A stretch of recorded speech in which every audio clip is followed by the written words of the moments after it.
I'm Sarah Kalman with City TV. Welcome to this edition of Inside Santa Barbara, the city's only news magazine show. We keep you up to date on the city's most significant issues, projects, and events. In our first story, the highly traveled route connecting the Auburn Bike Trail with Cliff Drive is about to get a whole lot safer for bicyclists and pedestrians thanks to the new Vision Zero project, decades in the making.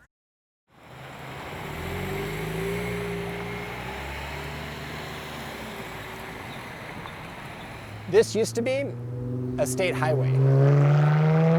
And the way that people are driving on it, you feel like that. It's higher speed, there's higher volumes. We're at one of the most recent improvements that the city has made, which is the Cliff Drive roundabout. This roundabout was actually built intentionally to connect to future separated bike facilities. And that's why where we're actually on is a sidewalk that is wide enough to handle both bike and walking traffic to help bikes navigate the roundabout intersection. And this intersection also helps the congestion throughout the day with the free moving. These type of improvements and a separated bike facility along Las Positas is an important improvement for the livability, for the accessibility of these spaces for our residents. I've biked it, I've walked it a couple of times, and I'll tell you, there have been some very serious accidents, grave accidents on Las Positas in particular, which I think has deterred a lot of us from biking and walking this route. Cars are going 50 plus miles an hour down this road, and it's nerve-wracking. So I think what's going to happen as a result of this, and fully anticipate that more of us will begin biking and walking this connection here. And in a time that we're all going through right now with COVID, I think the appreciation that we've all had for safe trails and pathways and public open space has only increased. So the timing of this project couldn't be more important to this community. And all the community outreach efforts that the city of Santa Barbara did to get public input about these new facilities.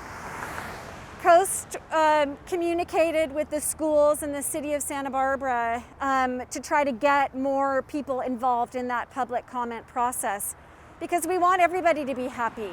It's not just something for car drivers, it's not just something for bikes and peds, it's a vision of a community of people being active, of enjoying this beautiful city outside. So there's a lot of community input that the city wants to communicate to residents, and also hear from residents about what they think about the projects. The multi-use path has been envisioned since the early 70s. Different generations of advocates have worked on this project. Only recently did the city get the right-of-way of Las Positas, and only more recently was there state funding and a community process that led to this design. And I'm really honored to be amongst my former colleagues from the early 2000s, from the 90s, and from the 70s. In some cases, people I never met, who all together have advocated for a community project, which I think is going to leave a positive legacy for Santa Barbara's people. I'd just like to say on behalf of the Mesa architects that we owe a tremendous amount of appreciation, a big thank you to city staff, public works staff in particular, city leadership for making this project happen. They have put in countless hours, I'm sure, in terms of engineering, but also securing the state and city funding for projects such as this, roundabout included. I mean, in the last 10 years, the amount of effort and the success as a result of that effort is so evident, and just way to go, Santa Barbara, and thank you very much for making our community even safer and more enjoyable when it comes to biking and walking. I'm super excited. Yeah, it's really great. It's not, it's for transportation for people so that more vulnerable users such as pedestrians and bicyclists, but even elderly people on bikes, kids on bikes, those people can now get to places they need to go without getting in a car, or some places they need to go. This will really help that. It's not going to be a stressful experience to ride your bike to Hendry's Beach or to Ealing's Park or to La Cumbre Junior High. It's going to be like, oh my gosh, this is a beautiful day. This is a good way to start or end. This feels like it gives people a completely new option for getting to where you want to go without having to get in your car. And I really think a lot of people want that. For more information on the Las Positas Modoc Road Multi-Use Path Project, head to the website santabarbaraca.gov/major-projects-map. When COVID-19 shut down many local businesses, the city came up with a plan to keep people coming downtown. Here's a look at the creative solution.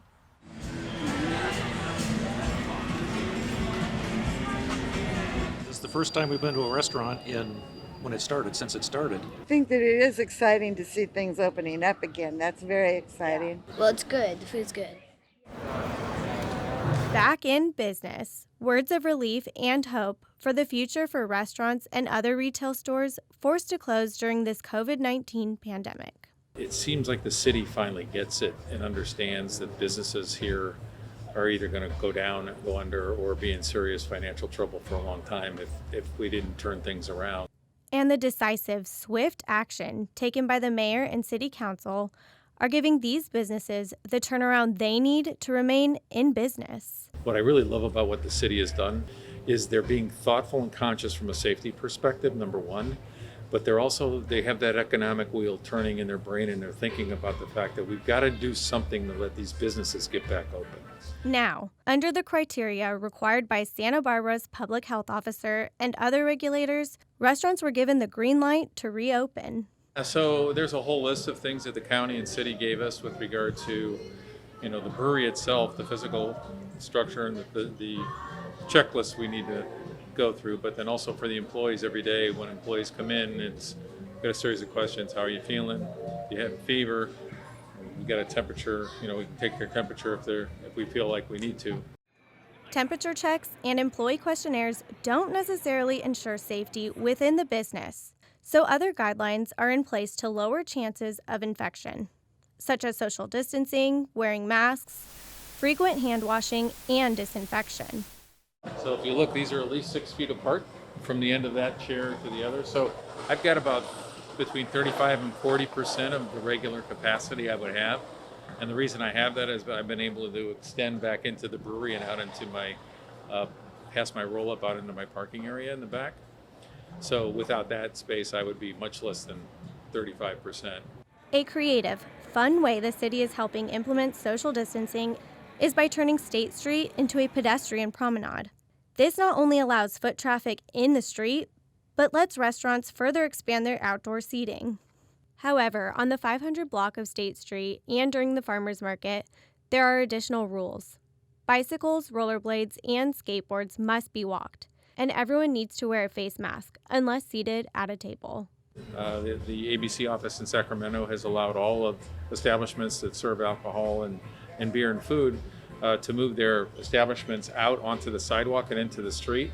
And that'll be fantastic because I can go all the way to 7 feet short of the center line and probably see 25, 30 more people outside, which is where they want to be anyway.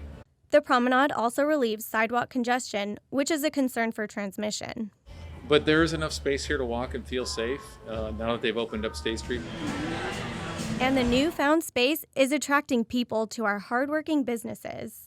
I'm looking forward to spending money along State Street, having lunch and dinner, and supporting them as much as I can. Residents and visitors are watching out for one another while at the promenade to try and lower infection rates while enjoying themselves. We have masks and we're staying in our group. I think people are being polite and careful about each other, yeah. Still practicing the social distancing, like there were only the other customers, like one more customer so far away from us, so that was safe. We felt safe.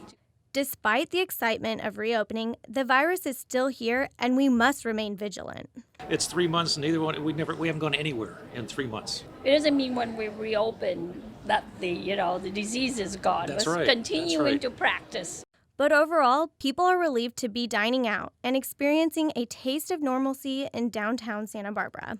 It's interesting. The mindset of people that are coming out right now have been cooped up, and the fact that they can come out now and sit in the sun and have a beer, there's an upside and downside to that. The upside is that I think it's mental health for folks to get out and finally be enjoying themselves. We also want to create a place where people can come and create memories. So that's one of the things that we heard a lot of last week is I'll never forget this day because this is the first place I went to after the pandemic.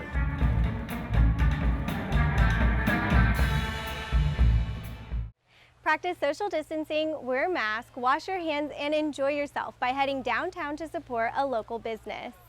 Another spot making a splash during the COVID-19 pandemic is the Los Banos pool. Let's dive into some of the precautions they're taking to keep staff and swimmers safe. COVID-19 closures have changed our community, shaking up normal life, and now, as things are starting to reopen, new procedures and rules have been put in place to keep you and your loved ones safe. And that is exactly what you can expect here at the historic Los Banos Del Mar pool. This pandemic has really changed the community asset in a way, but fortunately we still can be here in a safer way.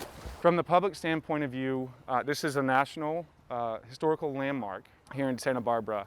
And we have families on the team whose parents met here while practicing at Los Banos. And then they've started their families and they now have kids on the team, which I thought is a pretty cool twist in addition to the historical side of this pool.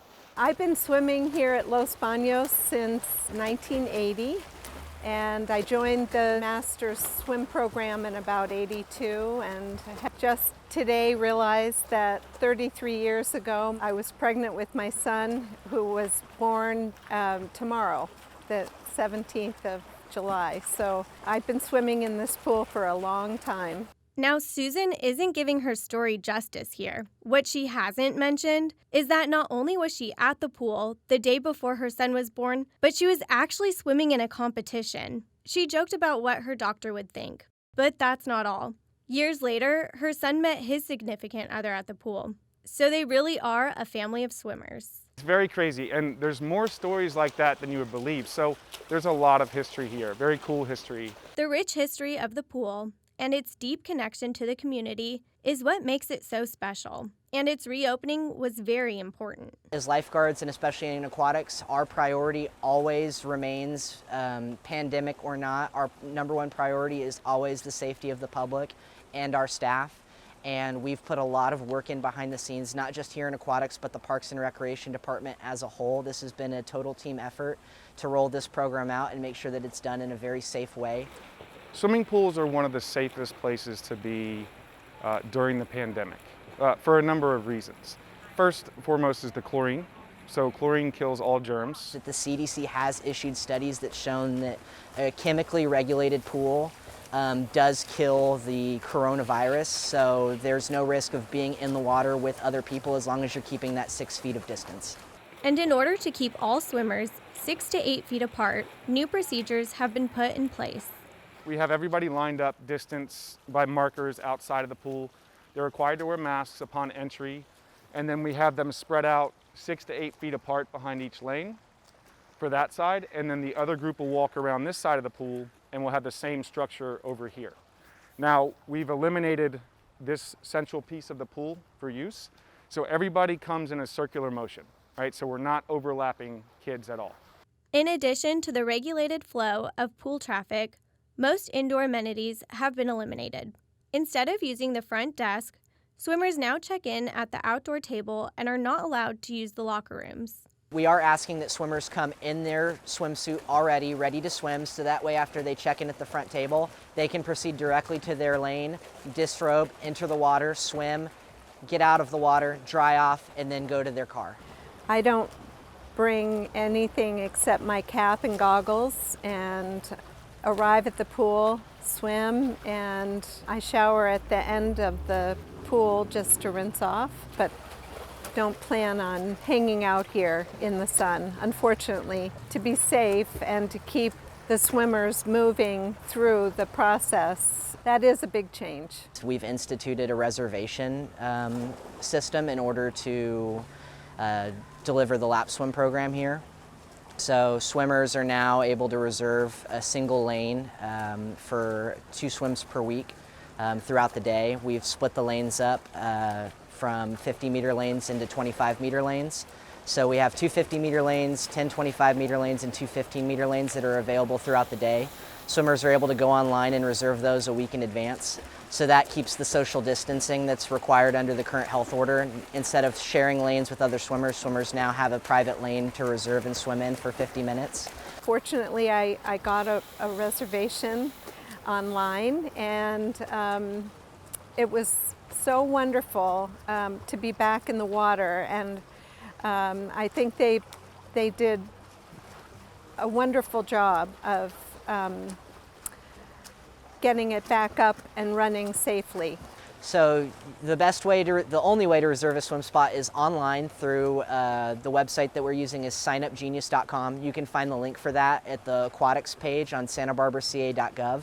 Once you're at the sign up page, you'll have all the information there in terms of sign up times, the lap swim schedule, pricing, and all of our guidelines that we ask that you follow here on the pool deck once you arrive. With safety as the main priority, anyone is welcome to make a reservation to come and use the pool. They have definitely made lots of changes that have made us feel very safe. COVID, not COVID, anytime I would recommend swimming. It's just a fantastic activity, and there's room in swimming for everybody. Whether you're looking to get in shape and have an intense high activity workout, or you're just looking to kind of escape the stresses of the world and meditate for a little bit while you are active and move your body. Swimming is an activity that is open to all ages, genders. It's inclusive as it can be, and that's something we pride ourselves on here, is providing equity of access to anyone that would like to enjoy the activity. We would like to have them.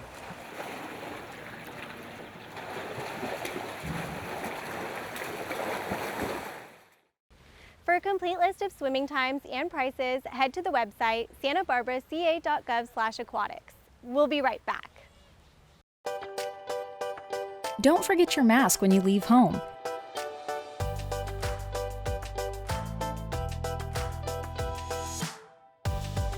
Face coverings are required in all public areas.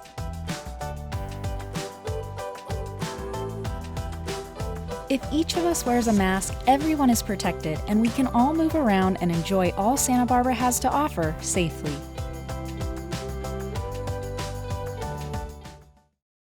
Now that summer is here, it's the perfect time to spruce up your sprinklers. Step 1. While your system is running, check for broken sprinklers, broken drip tubing, or runoff.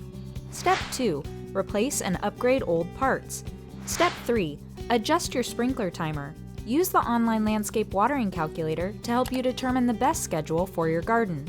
A well-maintained irrigation system will go a long way towards saving you water and money. For more information, visit waterwisesb.org. The numbers are rising. More people are being infected with COVID-19 through person-to-person contact during family parties and backyard barbecues. If you're at a social gathering, you are increasing your risk of infection. Only spend time with the people you live with. Extended family or guests should not be allowed inside your home for any reason. Stay in touch with friends and family online or by phone. Wear your mask in public spaces, maintain social distance. Remember to protect and respect Santa Barbara. Welcome back. Drinking water, wastewater, creeks, and ocean water all need to be tested to follow regulations set in place by state and federal laws. Our Santa Barbara Water Resource Laboratory conducts all water quality analysis. Let's take a look at what goes into water quality analysis testing over at the lab. The Water Resource Lab provides water testing services for City of Santa Barbara's departments and for the community as a whole. We support the water and wastewater departments, as well as the waterfront and creeks and parks and recreation. And what we do for all of the departments is, the reason we exist is because there's regulations that the water departments and the wastewater departments have to meet. So we've got water treatment plants, we've got wastewater treatment plants, distribution systems, and collection systems. And each of those different divisions and departments all have different requirements and testing needs.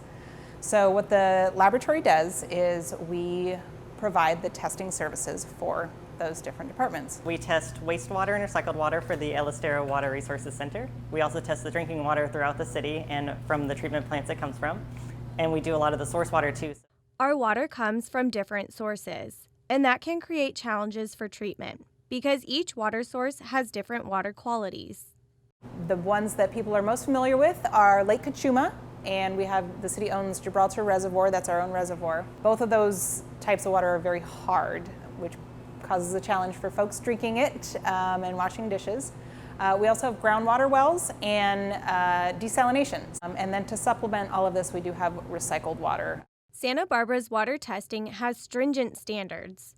There are a lot of state and federal regulations that need to be adhered to. The regulations are in place to keep our water safe, and Santa Barbara's water is safe.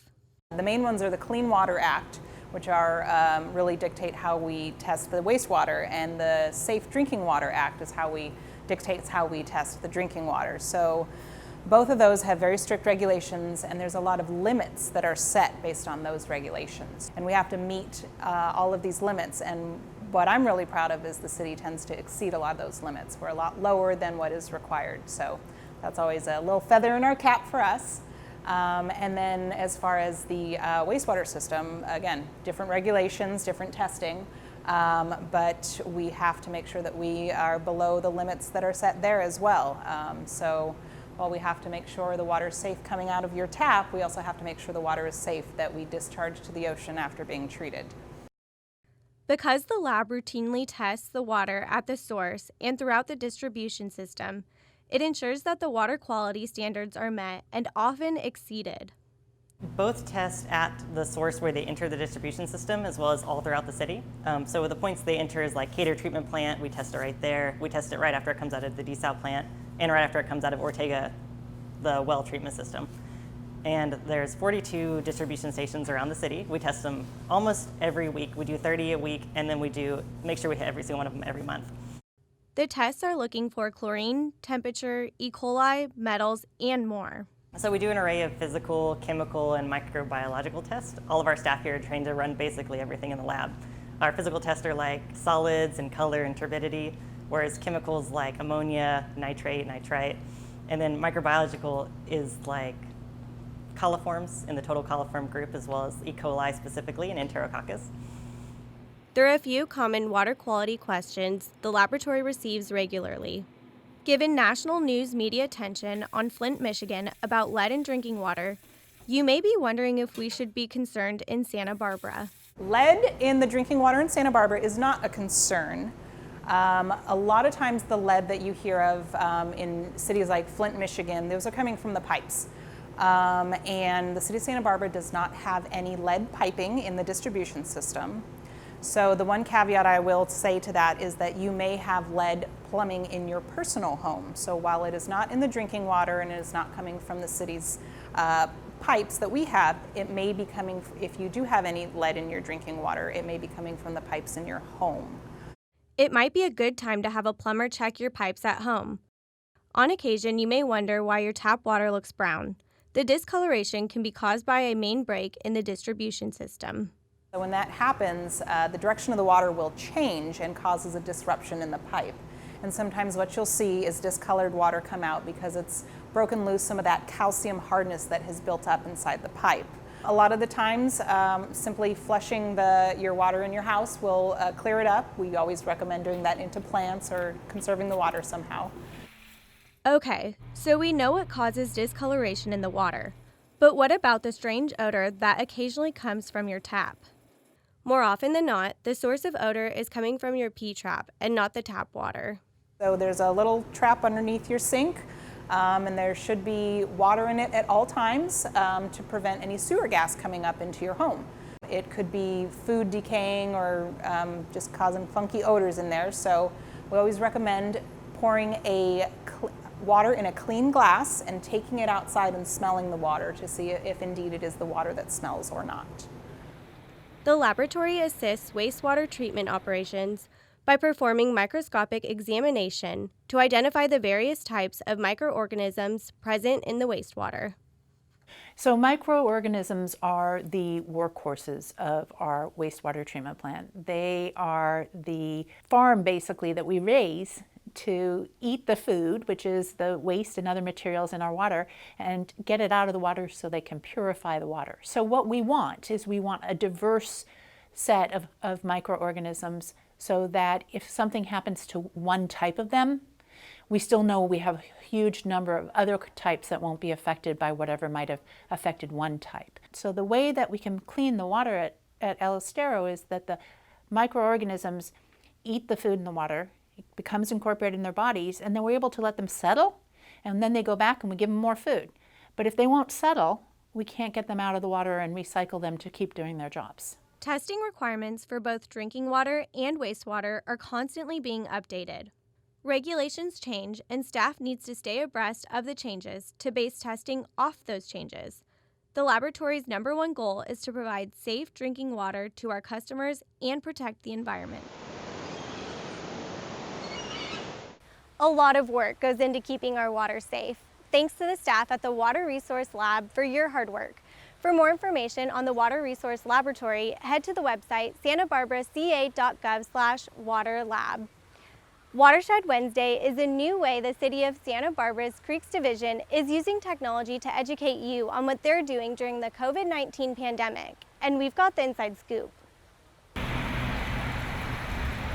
The role of the City of Santa Barbara's Creeks Division includes creek restoration projects, beach and creek cleanups, water quality monitoring, and education of the community about clean water in Santa Barbara's watersheds. Recently, the division turned to technology to continue its community outreach and education through Watershed Wednesdays, a live stream event featuring various staff members.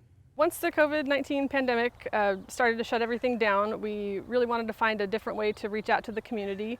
Usually we're doing live in-person events, project tours, volunteer programs. Usually we're at the Earth Day Festival, but with everything being canceled, we just wanted to find a new way to reach out to the community, and we decided that doing Facebook Lives was just a great way to interact with folks.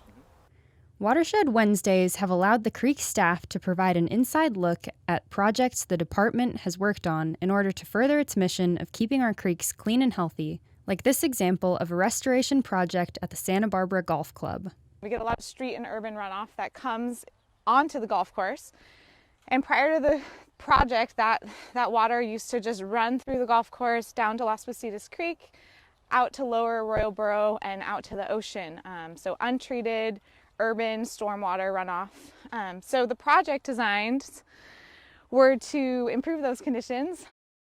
Due to the pandemic and the inability to gather in large groups, staff started using Facebook Live to continue imparting its knowledge of nature and the benefits of these projects and to serve the community virtually. Along with taking viewers into areas typically unseen by community members, they also use the virtual platform to host webinars, share educational tutorials, and offer arts and crafts projects that cater to kids.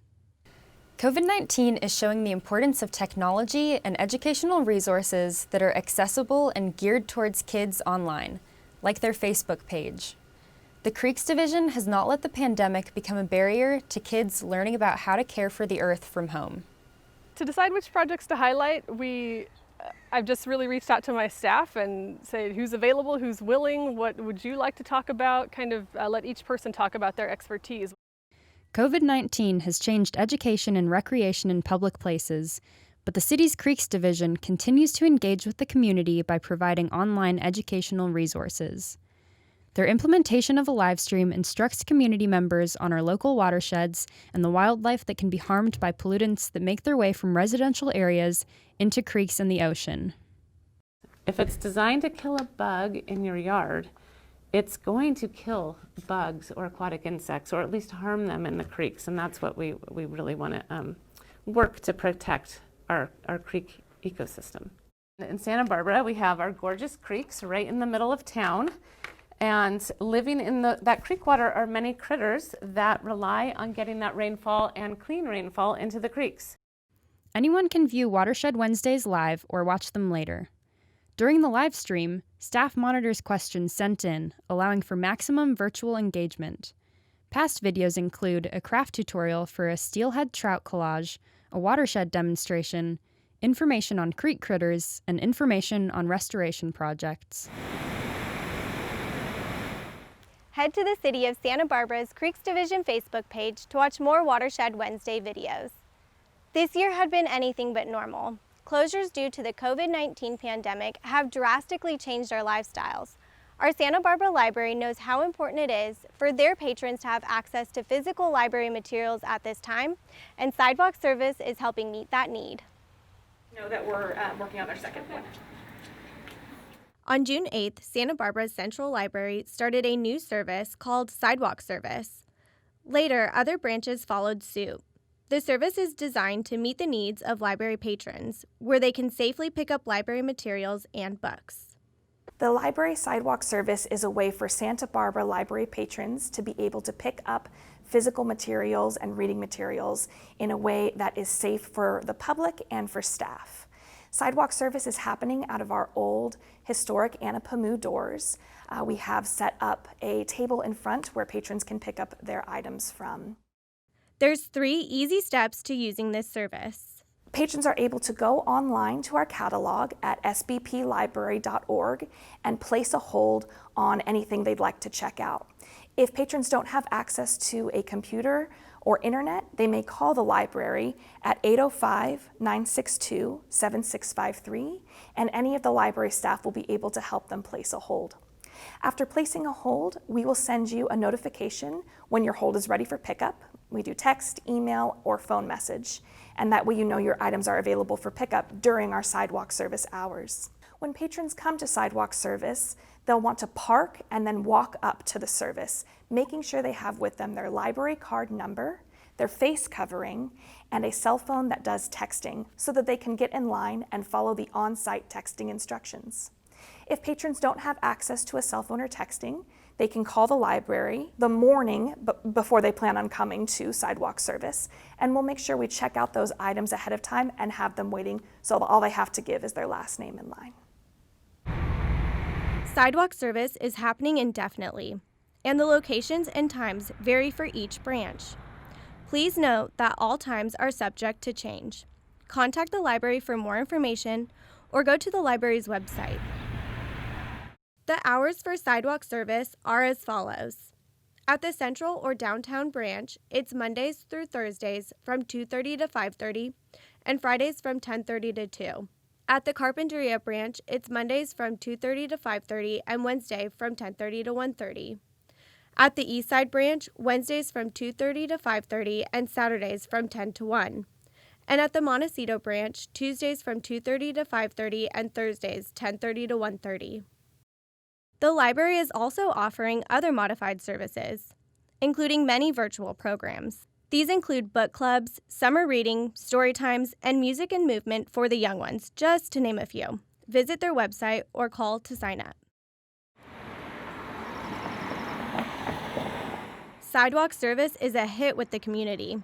Its challenge is to interact safely with people, but sidewalk service has been able to meet the need and keep everyone safe. Just one? Yes.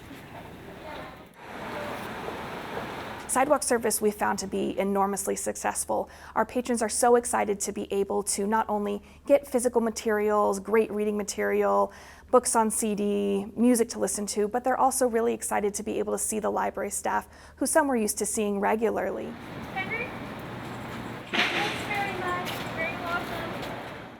The library is following county public health guidelines for a safe reopening, and sidewalk service is their current state of reopening.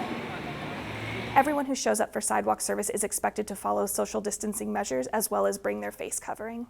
Right now it's really challenging for a lot of people to have safe interactions with people, and so sidewalk service has been a way for us to be able to meet a need and be able to see all of our patrons who we miss so much. As usual, our library system is able to adapt to our changing world, always keeping us reading. For more information on sidewalk service or other services the library has to offer, head to their website, sbplibrary.org. If you've recently visited or have driven past East Beach, you may have noticed the newly remodeled Cabrillo Pavilion. Here's what's new at this historic landmark. Since the 1920s, the crown jewel of East Cabrillo Boulevard, known commonly as the Cabrillo Pavilion, served as a major hub of recreation and summer activity for Santa Barbara. But over the decades, the Cabrillo Pavilion had started to show its age and was in need of restoration. So when we set out to begin this project 10 years ago, the building systems were failing, the building wasn't as usable. It was essentially outdated and not meeting the community need we felt it needed to meet. So we engaged in a full-scale restoration and renovation of this building. It included seismic upgrades, it includes structural upgrades, waterproofing. All of the concrete that you see around the building is new, so we replaced everything around the building. We made it fully accessible, both inside and outside. On the interior, we actually have an elevator now that connects the two floors. The upper floor is our special events floor, so the extent of the renovation there included rebuilding the terrace enclosure, upgrading the interiors, reopening the former tea room, which is now our entry lounge. We ended up eliminating all of the staff offices that were in the upper floor. So the entire upper floor is available for public use, rather than having it a portion for public use and a portion for staff. Some of the other considerations we had is the building downstairs was so outdated, it really wasn't providing the community recreation function that it set out to do. Now we have 2 multi-purpose rooms, we have a fitness gym, we still have shower locker facilities, and then we have a beautifully restored lobby so that people can come in and enjoy being inside. And then lastly, the Cabrillo Pavilion has always had a restaurant of some sort. In the beginning it was in the upstairs and it transitioned into more of a snack bar environment downstairs. We now will have a full service, 3 meal a day, indoor and outdoor restaurant that faces East Beach. Community input from various groups and individuals was an important component in the restoration of the nearly 100-year-old historic landmark. So when we embarked on the renovation, we held focus groups with pavilion users, and what we heard resoundingly was, keep it for what it does, just make it better. And that's exactly what we've done. It's a modern facility inside a historic shell. Beginning, we went through an extensive programming process. So it was looking at reorganizing the space in the most efficient manner we could. Our goal was to maintain the historic integrity of the building and to restore it to its original grandeur. In the 40s, this addition was added as part of the efforts for World War II. And so through the years, the city got used to this extra real estate. So we really had to study different ways to maintain this square footage, but have it feel like it was part of the original building. And so we did achieve that. I think we added over a foot from where the height of the window was that you were all used to today. And actually throughout the exterior too, we introduced quite a bit more lighting to the exterior. So we had to go through historic landmarks to make sure that was, we got that approved, because that was a new element that wasn't part of the original design. Back then they didn't really light the exteriors of buildings like they do now.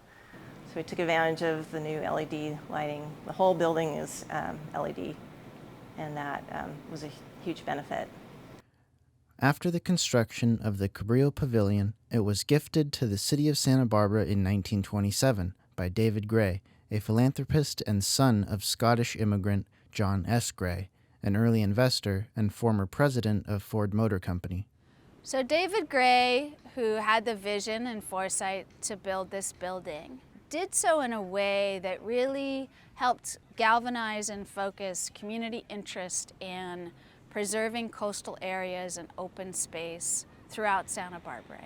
The beachfront we have in Santa Barbara today is the result of the vision of people 100 years ago, and that's part of his legacy.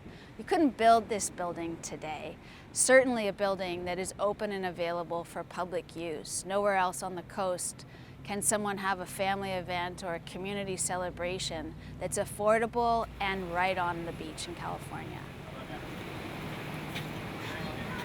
I think it's important in the city, I know the City Parks and Recreation Department in general, take very good care to make sure that everything Santa Barbara has to offer is accessible to everyone who lives in Santa Barbara. The restoration project for this is phenomenal. Not only is it capturing the historic significance of this building, it's also expanding its access. I really appreciate the ability to upgrade to standard ADA requirements.